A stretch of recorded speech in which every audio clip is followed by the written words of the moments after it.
ایک اللہ والا مست ملنگ بابا کہیں جا رہا تھا۔ دوپہر کا وقت تھا، جاتے جاتے نیند کا غلبہ آنے لگا۔ راستے میں ایک درخت آیا، ٹھنڈی ٹھنڈی ہوا چل رہی تھی۔ بزرگ درخت کے نیچے کچھ دیر کے لیے سو گیا۔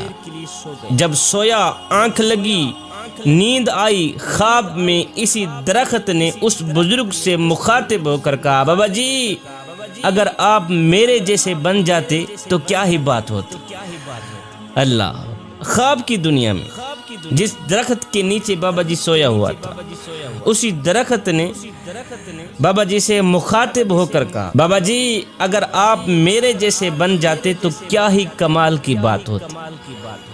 خواب کی دنیا میں اس بزرگ نے اس درخت کو کہا، اوے میں تیرے جیسا بن جاؤں، پہلے اپنی خوبی تو بتا کہ تیرے اندر خوبی ہی کیا ہے۔ درخت نے کہا، میرے اندر خوبی یہ ہے کہ کوئی مجھے پتھر مارے نا تو میں اسے پھل دیتا ہوں۔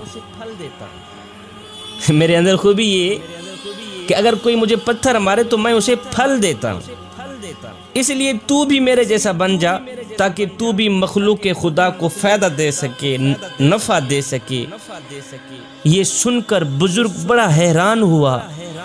اللہ والا مست ملنگ بابا بڑا حیران ہوا، حیرانی کے عالم میں پوچھا کہ اے درخت، اگر تو اتنا ہی اچھا ہے تو پھر مجھے بتایا جائے کہ اللہ نے تجھے آگ کی غذا کیوں بنا دی، پھر تو جلتا کیوں ہے، لوگ تجھے آگ کے لیے استعمال کیوں کرتے ہیں۔ تیرے اندر اگر اتنا ہی کمال ہے تو پھر مجھے بتا کہ اللہ نے تجھے آگ کی غذا کیوں بنا دیا۔ یہ سن کر درخت نے جواب دیا، بزرگو میرے اندر خوبی کے ساتھ ساتھ ایک بہت بڑی خامی ہے، جس خامی نے میری خوبی کا ستیہ ناز کیا ہوا، جس خامی نے میری خوبی پر پانی پھیرا ہوا، اور اللہ تعالیٰ کو میری یہ خامی اتنی ناپسند ہے، اتنی ناپسند ہے کہ اللہ نے مجھے آگ کی غذا بنا دی۔ بزرگ نے پوچھا، وہ کون سی خامی ہے؟ درخت نے کہا، بابا جی وہ خامی یہ ہے کہ جدھر کی ہوا چلتی ہے نا میں ادھر کو ہو جاتا ہوں۔ اللہ، بابا جی خامی یہ ہے کہ جدھر کی ہوا چلتی ہے نا میں ادھر ہی کو ہو جاتا ہوں۔ مطلب یہ ہوا کہ جدھر کی ہوا چلے ادھر کو ہونے والی چاہے جان والی چیز ہو یا بے جان چیز ہو، اللہ تعالیٰ کو ناپسند ہے۔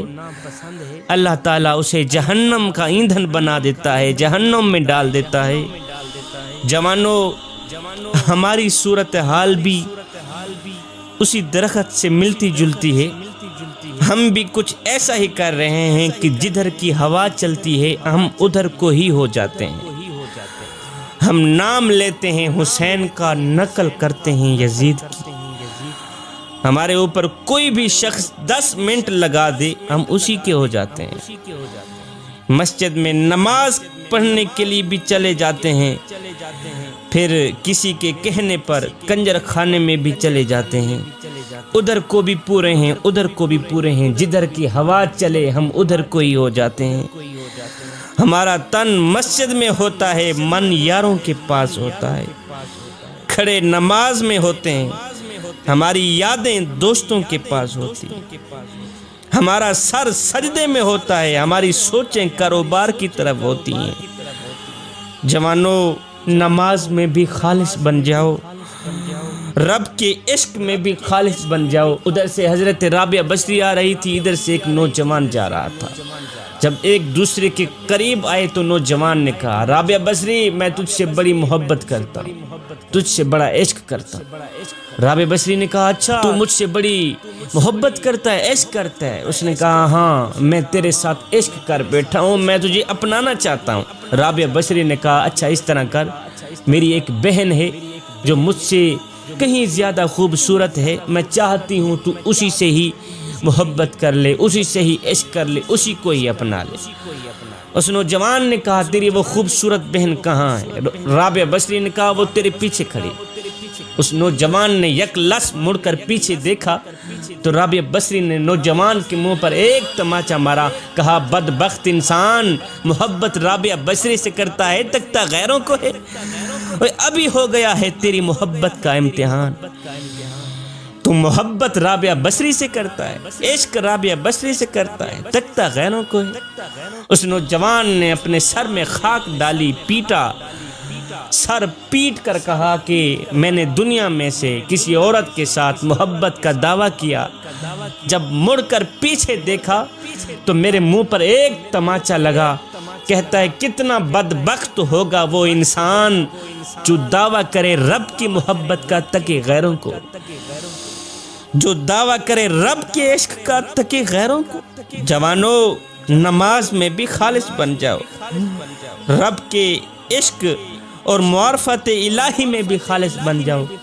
جب تم نماز میں، عشق میں، معرفت الہی میں خالص بن گئے تو پھر ایک لمحہ وہ بھی آنے والا ہے کہ اللہ خود فرمائے گا، وہ میرے بندے تو میرا ذکر زمین پہ بیٹھ کے کر، میں تیرا ذکر عرش بری پہ بیٹھ کے کرتا۔ تو میرا ذکر گنہگاروں کی صف میں بیٹھ کے کرے گا، بدکاروں کی صف میں بیٹھ کے کرے گا۔ جب میں تیرا ذکر کروں گا تو گنہگاروں کی صف میں بیٹھ کے نہیں کروں گا، بلکہ معصوم فرشتوں کی صف میں۔ جدھر کی ہوا چلے ادھر کو نہ ہو جایا کریں جوانو، ایک اللہ کے بن جاؤ، ایک اللہ کے بن جاؤ۔ جب تم ایک اللہ کے بن گئے پھر دنیا میں بھی کامیاب بن جاؤ گے، آخرت میں بھی کامیاب بن جاؤ گے۔ میرا اللہ قرآن کے اندر ارشاد فرماتا ہے، یا ایھا الذین آمنوا ادخلوا فی السلم کافہ، اے ایمان والو پورے کے پورے اسلام میں داخل ہو جاؤ، پورے کے پورے مکمل طور پر اسلام کے اندر داخل ہو جاؤ، یعنی آدھے تیتر اور آدھے بٹیر بن کر نہ رہو۔